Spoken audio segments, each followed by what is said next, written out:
Olá a todos, meu nome é Caio Augusto e dando continuidade aqui ao nosso curso de História Geral, chegamos na nossa aula de número 11, a aula que vai falar sobre os povos gregos. Alguns recadinhos rápidos. Se você está cursando o nosso curso de História Geral, nós finalmente chegamos na Antiguidade Clássica, né? O período da história da Antiguidade em que nós estudamos os gregos e os romanos. Logo depois dessas duas aulas, gregos e romanos, entraremos na tão famosa Idade Média, tá? Então as nossas próximas aulas, depois da 12, vão ser sobre Idade Média.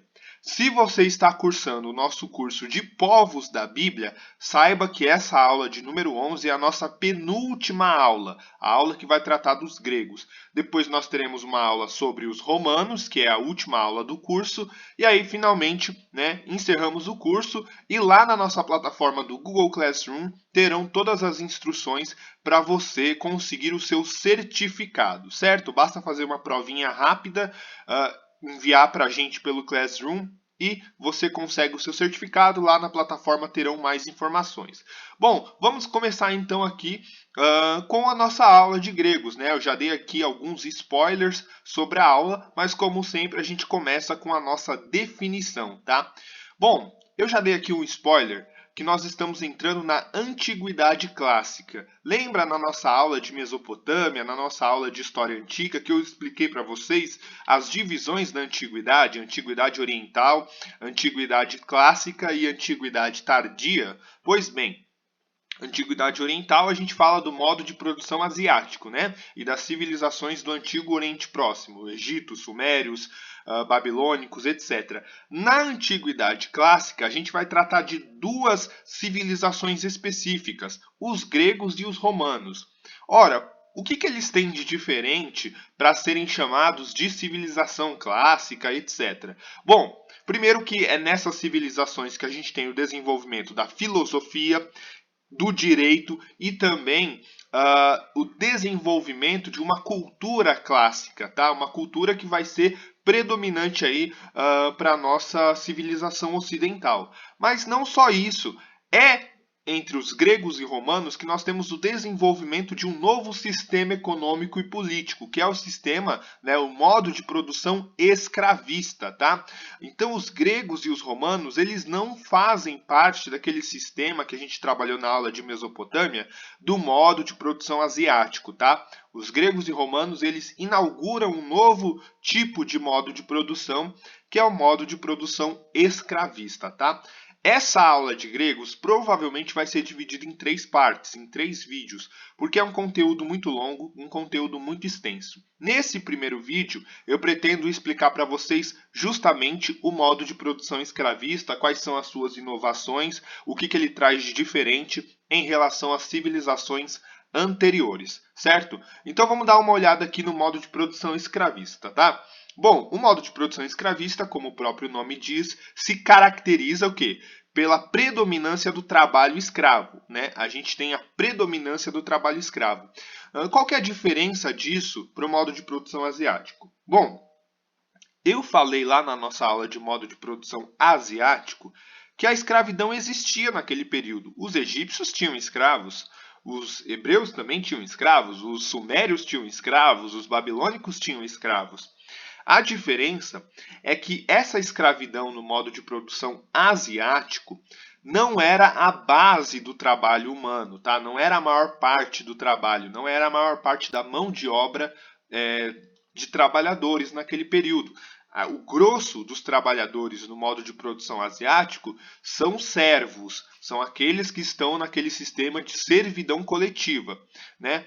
E há uma diferença entre escravo e servo que eu preciso explicar aqui. Bom, tanto o escravo como o servo, eles fazem trabalho compulsório, ou seja, eles precisam trabalhar, eles são obrigados a trabalhar por alguém ou por alguma força ou por alguma instituição. A diferença é que o escravo ele é uma propriedade privada do seu senhor, enquanto que o servo não. O escravo ele pode ser vendido, ele pode ser trocado, né? O escravo ele é como se fosse uma mercadoria, né? Ele é comprado, ele é vendido. O servo não. O servo não pode ser comprado nem ser vendido. Ele é uma pessoa. Quer dizer, o escravo também é uma pessoa, tá, gente? É claro que nós repudiamos a escravidão, mas explicando aqui na perspectiva do período. O servo, ele é como se fosse uma pessoa normal, ele não é considerado uma propriedade por aquela sociedade, portanto ele não pode ser vendido. Mas ele está preso à terra, ele é obrigado a trabalhar para algum senhor pelo pagamento de dívidas, enfim, para poder se sustentar, porque ele não tem terras, etc. E aí ele paga impostos para o seu senhor. No caso do modo de produção asiático, ele era obrigado a trabalhar para o seu senhor, que era o Estado, certo? No modo de produção escravista, os escravos possuíam algum senhor privado, tá? Um senhor que era dono de terras, e do qual o escravo era propriedade, certo? Bom, além disso, né, a gente vai trabalhar as características do modo de produção escravista daqui a pouco, tá? Mas basicamente são o seguinte: o modo de produção escravista ele tem outras características também além do trabalho escravo, que são, primeiro, uma agricultura comercial, tá? Até então, né, também sempre existiu comércio. O Egito tinha comércio, a Mesopotâmia tinha comércio, mas o comércio não era a base da economia, tá? A base da economia era uma agricultura de subsistência, né? Plantava-se e produzia-se somente para sobreviver. No modo de produção escravista, não. O comércio se torna a base da economia, o fundamento da economia. Tudo que é produzido para se comercializar, tá? Então, toda a produção agrícola era feita com esse intuito de se vender, de se produzir, de se comercializar. Né? Os artesanatos que surgiam também eram feitos para o comércio. O comércio se torna o fundamento da economia, certo? E o comércio vai justamente substituir aquela economia de subsistência, tá? Então o comércio ele vem para substituir essa economia feita somente para sobreviver. Não, agora o comércio é fundamento da economia. O trabalho escravo, como eu já expliquei, né, se torna a base a base do trabalho, né, no modo de produção escravista, mas tem um outro aspecto que eu preciso explicar para vocês. Como que eram instituídos escravos, né? Como uma pessoa virava escrava no modo de produção escravista, enfim, até no asiático. No modo de produção asiático, né, o anterior, a pessoa se tornava escrava através das conquistas militares. Então, por exemplo, o Egito ia lá e conquistava os babilônicos, por exemplo, tá? E aí os babilônicos conquistados, né, parte deles se tornava escravo, tá? Então o escravo ele era feito através de conquista militar e ele era sempre o outro. Ele era sempre o estrangeiro. O egípcio não escravizava o próprio egípcio, ele escravizava o hebreu, ele escravizava o sumério, ele escravizava o babilônico, o assírio, etc. Né? A mesma coisa entre os babilônicos, entre outros povos dali do Oriente Próximo. Já no modo de produção escravista, que surge com os gregos e romanos, o escravo, ele é o próprio grego, ele é o próprio romano. E ele se torna escravo através das dívidas, tá? Ele adquire dívidas com algum senhor, e eu já vou explicar o porquê. E como ele não consegue pagar essas dívidas, ele é obrigado a se tornar escravo, certo? Aí você vai me perguntar, poxa, Caio, mas como assim ele adquiria dívidas? Porque uma outra característica que vai surgir no modo de produção escravista é a propriedade privada da terra. Isso mesmo. Lá no modo de produção asiático, a gente viu que a terra não tinha dono. A terra pertencia ao Estado. Tá? Era o Estado egípcio que era dono da terra. Era o Estado babilônico que era dono da terra. Tá?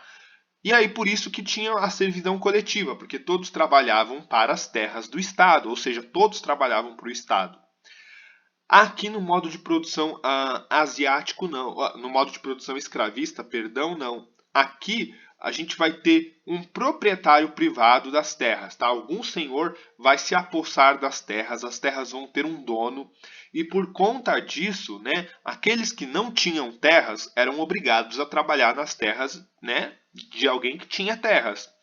E aí se tornava, digamos assim, uma relação de servidão a princípio, ou seja, ele trabalha nas terras de algum senhor, ele paga impostos, né, tributos para esse senhor e ele usa, né, parte dessa produção, né, então vamos supor, ele trabalha nas terras de um senhor, parte do que ele produz ele paga ao senhor e o resto fica com ele. Porém, o próprio sistema que vai se desenvolvendo faz com que o valor que ele tenha que pagar para o senhor seja tão alto, que ele nunca vai conseguir pagar todos os tributos. E aí ele se endivida. No que ele se endivida, a única forma dele pagar a sua dívida é se tornando escravo, certo? Então a escravidão na Grécia Antiga se dava por dívidas, tá? É uma escravidão por dívidas. O que é muito interessante, porque traz um aspecto jurídico importante. Ora, no modo de produção escravista, ou no modo de produção asiático, perdão, como o escravo ele se tornava escravo através de uma conquista militar, ele não podia deixar de ser escravo, tá? Ele vai ser escravo pro resto da vida dele. Os filhos dele vão ser escravos, os netos deles vão ser escravos, tá? Porque ele foi conquistado. Já era, foi conquistado, se tornou escravo, não tem o que fazer, tá? No modo de produção escravista, não. No modo de produção escravista, na teoria, é claro que na prática isso acontecia muito pouco, na teoria, o escravo ele pode deixar de ser escravo. Ora, quando? Quando ele pagar as suas dívidas com o seu senhor. Tá? Quando essas dívidas forem quitadas de alguma forma, tá? É claro que era muito difícil, quase impossível isso acontecer, mas quando ele pagasse as suas dívidas de alguma forma, ele poderia voltar, né, a se tornar livre, um cidadão livre, né? Diferente do modo de produção asiático que não tinha essa possibilidade, certo? E aí a gente tem uma nova divisão social, tá? Com o modo de produção escravista. A gente vai ter o surgimento de uma nova pirâmide social, tá? Vamos ver qual que é essa pirâmide social. Primeiro, a base da pirâmide, né, vou até marcar de vermelho, eram os escravos. Eu peço perdão aqui que saiu um pouquinho aí. A base do trabalho, né, a base da pirâmide social eram os escravos. Eles eram a maior parte da população e eram a base do trabalho, tá? Mas você tinha uma massa de trabalhadores livres, tá? Você tinha ali uma parcela da população que eram livres e que exerciam trabalhos. Essa parcela da população não tem terras, tá? Eles não possuem terras, mas eles não são escravos. Eles trabalham nas terras de algum senhor e, por enquanto, estão conseguindo pagar impostos. Porém, caso eles não consigam pagar impostos, né, aí eles passam, né, a se tornar escravos. Então, eles podem ser rebaixados, tá? Então, é uma sociedade que tem uma mobilidade social, tá?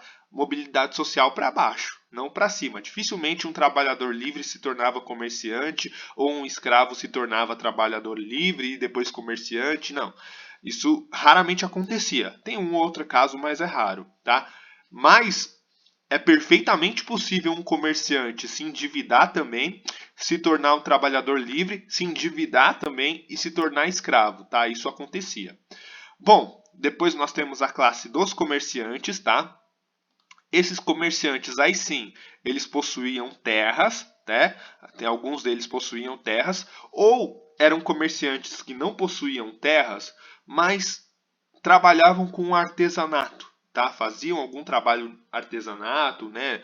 Confecção de roupas, calçados, sei lá, enfim, ferreiros, marceneiros, etc., que conseguiam sobreviver e até ganhar dinheiro, né, ter uma vida estável fazendo comércio, tá? Mas alguns deles se endividavam também e às vezes perdiam as suas terras e se tornavam trabalhadores livres e depois perdiam, né, a sua liberdade e se tornavam escravos.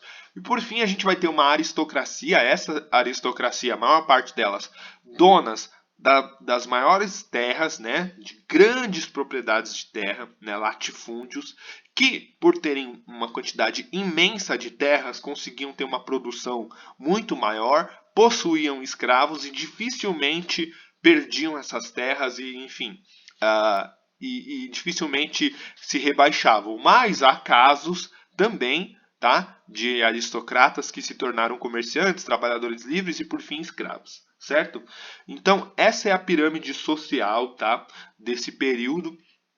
Esses aristocratas na civilização grega vão ser os principais atores políticos da democracia grega, e na civilização romana vão ser, né, aqueles que vão ocupar os espaços de poder no Senado e também como imperadores, certo? Então, essa primeira parte da aula, né, esse vídeo 1, eu expliquei aqui o modo de produção escravista. Na parte 2, a gente já vai começar a trabalhar a civilização grega, né, o período arcaico, pré-homérico e homérico, e depois, né, o período clássico e helenístico. Espero que vocês tenham gostado. Até a próxima e abraços.